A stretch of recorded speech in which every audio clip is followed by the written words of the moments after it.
This is BMAC here for podcast 121. So, again, subscribe when you can.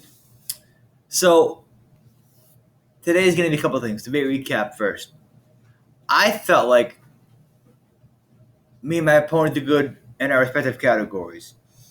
We both did great on both of our categories. I think Vinny did pretty good on sports. Did pretty good on that. And I think in terms of what I was saying about what's been going on, yeah, I think I was pretty much right on all the things. No, I was right.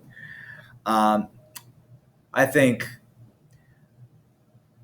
my next step now, I know I can debate people now, is to do in front of a big crowd of people on the stage. Because that was to see if I could do it at all with anybody. That was a test to see if I could debate anybody at all. Um, so now I think I'm ready to start doing it at a crowd like level setting.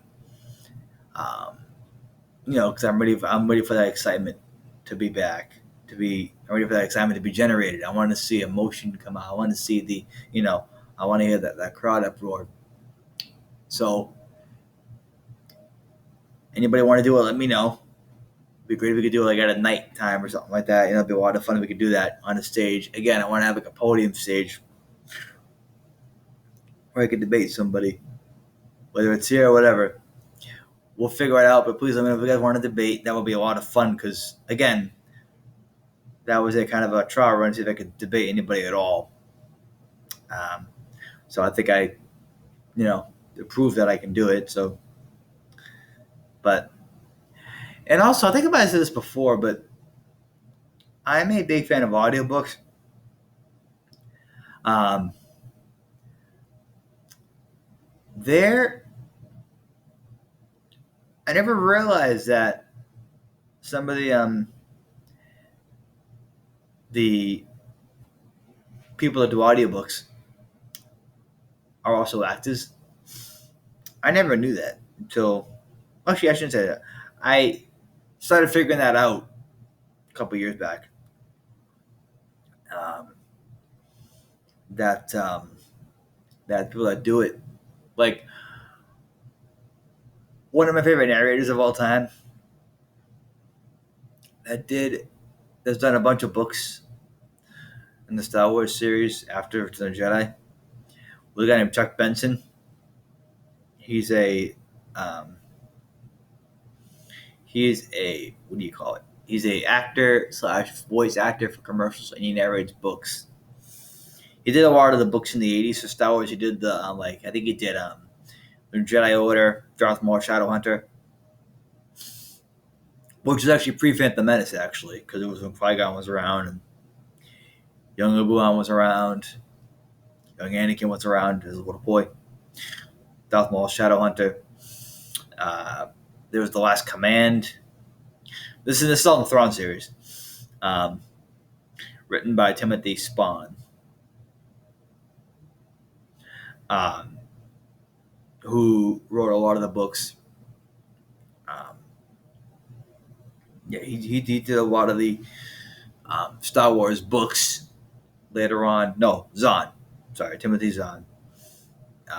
And what's funny about him is that with George Lucas, he had a dispute with him for a while about the books and how they should be made and worded and seen. But George wound up winning, um, which I find kind of ironic that he wound up winning the dispute. He's like, no, I not got time to make my films. I'm gonna do it the way I want to do it. That's how George is. Um, if you think about where they took the films, what direction they went in, where's all George? That was all George, the genius that was filmmaking. He did a lot of films too. Um, so again, the Star Wars. It's funny how both the books and the movies kind of align and disalign with each other. They're all kind of in different time periods. Like the book is before the movies and after. The movies kind of in the vicinity of where they're at. So it's kind of interesting how they kind of the different time frames. Please comment if you know about Star Wars, what I'm talking about, all the different books and stuff. Because I would like to hear from you guys, see what you guys think about all the Star Wars, different timelines in the books. Because it's interesting how they kind of did it. Well, I wish they put Yoda back though, and like Last Command. That would have been cool if they had him put back. Interesting fact. You know who did the voice of Yoda in Star Wars, The Empire Strikes Back radio drama? Was John Lithgow. You know who did Han Solo in the radio series? Was Perry King. You know who also was the voice of C-3PO on the radio dramas? Sam guy C-3PO, Anthony Daniels.